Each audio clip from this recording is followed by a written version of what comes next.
नमस्कार, स्वागत है आपका सिटी पोस्ट लाइव में। मैं हूं मुस्कान। 16 दिनों में 23 जिलों से 1300 किलोमीटर की यात्रा बिहार की 67 विधानसभा सीट पर असर डाल सकती है। जी हां, राहुल और तेजस्वी सासाराम से निकले और पटना तक वोट चोर को मुद्दा बनाने की कोशिश की। यात्रा खत्म हुई, लेकिन पीछे रह गया एक सवाल, ये यात्रा से क्या मिला?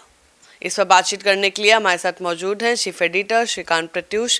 सर, क्या मिला यात्रा से? देखिए, यात्रा के रूट में 23 जिले कवर किए गए और इस दौरान राहुल गांधी 67 सीटों तक पहुंचे, विधानसभा सीटों तक। और 2020 के चुनाव में इनमें से करीब 9 ऐसी सीटें थी जिसे कांग्रेस पार्टी ने जीती थी और 16 सीटों पर कांग्रेस पार्टी दूसरे नंबर पर थी। 39 सीटें एनडीए के खाते में गई थी, यानी इन सीटों पर महागठबंधन के मुकाबले एनडीए ज़्यादा मजबूत है। तो एनडीए के मजबूत इलाके में राहुल गांधी ने यात्रा की है। राहुल के सामने इसी स्थिति को बदलने की चुनौती है। सर, इस यात्रा से किसको ज्यादा फायदा हुआ?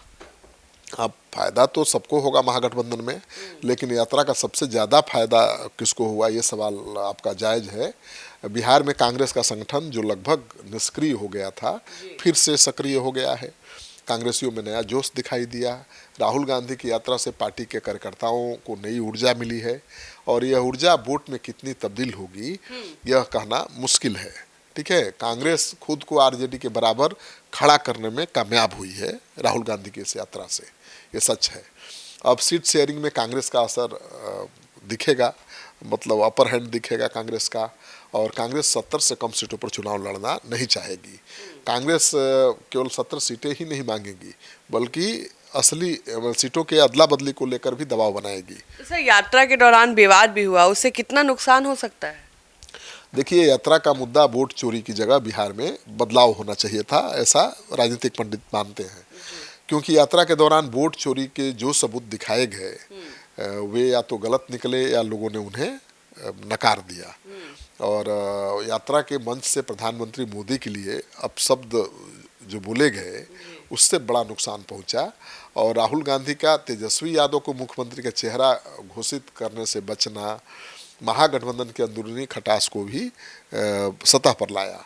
हालांकि राहुल गांधी अगर दलित वोट बैंक को अपनी तरफ आकर्षित कर पाते हैं तो इसका पूरा फायदा महागठबंधन को मिलेगा। और मुझे लगता है कि दलितों का झुकाव महागठबंधन की तरफ बढ़ा है राहुल गांधी की यात्रा से। तो सर, इस यात्रा से राजद को क्या मिला? राहुल के साथ तेजस्वी के बीच कैसी केमिस्ट्री दिखी?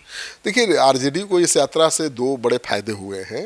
एक कि पहला कि राहुल गांधी और तेजस्वी यादव के बीच बेहतरीन केमिस्ट्री दिखी, दोनों साथ साथ घूमे। तेजस्वी यादव पूरे यात्रा में एक दिन भी मिस नहीं किया और इससे सीट बंटवारे और चुनाव में वोट ट्रांसफर में थोड़ा आसानी होगी। और दूसरा कि आरजेडी का मुस्लिम वोट बैंक जो है वो गोलबंद रहेगा, तो मुस्लिम वोट बैंक का बंटवारा रुकने में मदद मिली आरजेडी को। और यात्रा में पार्टी के जनरल सेक्रेटरी दीपांकर भट्टाचार्य पूरे 17 दिन तक नजर आए। तो ये पहला मौका था जब महागठबंधन की किसी यात्रा में माले को इतनी तजब्बो दी गई हो। तो राहुल गांधी और दीपांकर भट्टाचार्य के बीच भी बहुत बेहतरीन बॉन्डिंग दिखी। यात्रा से गठबंधन में भाकपा माले की राजनीतिक अहमियत भी बढ़ी है और दीपांकर भट्टाचार्य की मौजूदगी ने गठबंधन की एकजुटता को भी मजबूत किया है। और 2020 के चुनाव में सबसे अच्छा स्ट्राइक रेट भाकपा का ही था, आपको पता है।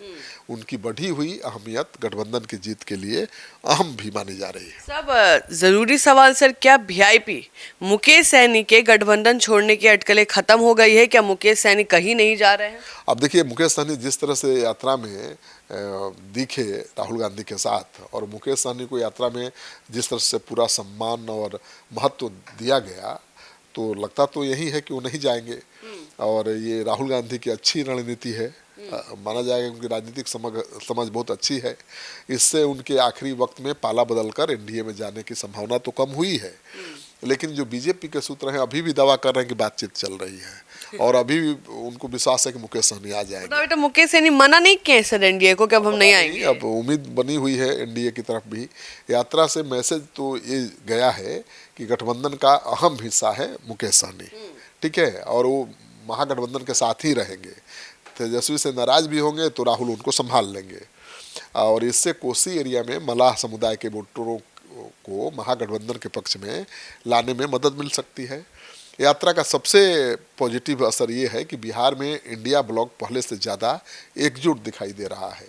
राष्ट्रीय स्तर पर भले एकजुट न दिखाई दे, ममता बनर्जी भले ना आए, अरविंद केजरीवाल भले कनी काट लें, लेकिन बिहार में महागठबंधन बहुत मजबूत दिखा, और वोट चोरी का नैरेटिव लोगों के मन में सरकार के लिए मौजूद गुस्से को कितना बढ़ा पाया है, ये तो चुनाव में पता चलेगा।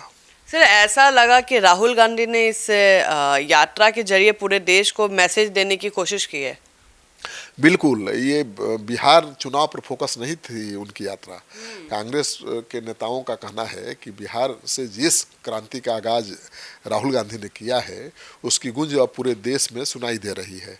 चुनाव आयोग और बीजेपी का गठजोड़ देश के सामने उजागर हो गया है। वे न कर्नाटक पर जवाब दे पा रहे हैं और न ही बिहार में सर का जवाब दे पा रहे हैं। इस यात्रा से लोगों को एहसास हुआ है कि चुनाव आयोग वोटरों के साथ पक्षपात कर रहा है। लोगों को समझ में आ गया है कि यह लड़ाई सिर्फ राजनीतिक दलों की नहीं है, बल्कि उनकी अपनी लड़ाई भी है वोट बचाने की। तो यही दावा है महागठबंधन के नेताओं का, कांग्रेस का, और यह यात्रा अब सिर्फ तेजस्वी यादव और राहुल जी की नहीं, बल्कि आवाम की यात्रा बन गई है। पिछले 3 दशकों में ऐसी गोलबंदी कभी नहीं देखी गई, महागठबंधन के नेताओं का कहना है। तो सर, इसमें सवाल ये उठ रहा है, तो क्या विपक्ष इस वोटर अधिकार यात्रा को कैसे देखता है? उनका कहना है कि जुमला है, इन लोग अभी से चुनाव प्रचार शुरू कर दिया है। हाँ बिल्कुल, विपक्ष तो जुमला ही करार देगा, और वोटर अधिकार यात्रा को विपक्ष एक चुनावी नौटंकी ही बता रहा है। महागठबंधन की यात्रा बिहार और यहाँ के लोगों के अपमान की यात्रा थी, ऐसा कहना है एनडीए के नेताओं का। यात्रा के दौरान राहुल तेजस्वी बिहारियों को गाली देने वालों के साथ घूमे। बिहार के एनडीए पर सवाल उठाने वालों, डीएनए पर सवाल उठाने वालों के साथ राहुल गांधी, तेजस्वी यादव वोट मांगते नजर आए, और बिहारियों को जिसने टॉयलेट साफ करने वाला कहा, उसके रिश्तेदारों के साथ मौज मस्ती करते नजर आए। बिहार इस अपमान का बदला नहीं सहेगा, एनडीए के नेताओं का कहना है। तो उनका निशाना है दक्षिण भारत के मुख्यमंत्रियों पर, जिन्होंने बिहारियों का अपमान किया था। और यात्रा के दौरान 2 बड़ा विवाद भी हुआ। एक तो मोदी का माता को गाली देने को लेकर, और दूसरा तमिलनाडु के सीएम स्टालिन को लेकर। सर, जो माता श्री वाला जो बयान था, उस पर तो कई मुद्दे उठे। हर एक नेता, बीजेपी का बड़ा बड़ा नेता पीसी कर रहा था, और जब स्टालिन आए थे तो उनको लेकर बोला गया कि जो बिहार को गलिया रहे हैं उन्हीं को बुला के अब बिहार से मांग रहे हैं, शर्म नहीं आ रहा है। हाँ, तमिलनाडु के सीएम एम.के. स्टालिन 27 अगस्त को यात्रा पर आए थे, मुजफ्फरपुर में यात्रा से जुड़े, और स्टालिन के आने के से महागठबंधन को पता नहीं कितना फायदा होगा, लेकिन ये जरूर है कि महागठबंधन की मुश्किल सत्ताधारी दल ने बढ़ा दिया है। और बीजेपी का कहना है कि भाई स्टालिन और उनकी पार्टी डीएमके के नेताओं के पुराने बयान सुन लीजिए। हाँ, स्टालिन की पार्टी के सांसद दयानिधि मारन ने बिहार के लोगों को टॉयलेट साफ करने वाला बता दिया था। दिसंबर 2023 में सांसद दयानिधि ने ऐसा कहा था, उसका वीडियो पूरे देश भर में वायरल हुआ था। वो कह रहे थे कि उत्तर प्रदेश और बिहार से आने वाले लोग जिन्होंने सिर्फ हिंदी पढ़ी, वे तमिलनाडु में कंस्ट्रक्शन का काम करते हैं, सड़कें और टॉयलेट साफ करते हैं। अंग्रेजी जानने वाले हमारे बच्चे को आईटी सेक्टर में काम मिलता है, नौकरी मिलती है। तो उसको मुद्दा बनाया बीजेपी ने, और उन्होंने कहा कि उदयनिधि ने सनातन धर्म को बीमारी बता दिया था। तो बीजेपी ने संदेश देने की कोशिश की है कि एम.के. स्टालिन और उनकी पार्टी सनातन धर्म और बिहार के लोगों को गाली देते हैं। इसके बाद भी लालू परिवार ने और राहुल जी ने उनको संरक्षण दिया। आरजेडी कांग्रेस के लोग स्टालिन को अपने साथ लेकर यात्रा कर रहे हैं। तो फायदा कितना होगा उनके बिहार आने से मुझे नहीं पता, लेकिन नुकसान तो हुआ है और बेवजह विवाद पैदा हुआ है। दोनों विवाद का कोई मतलब नहीं है।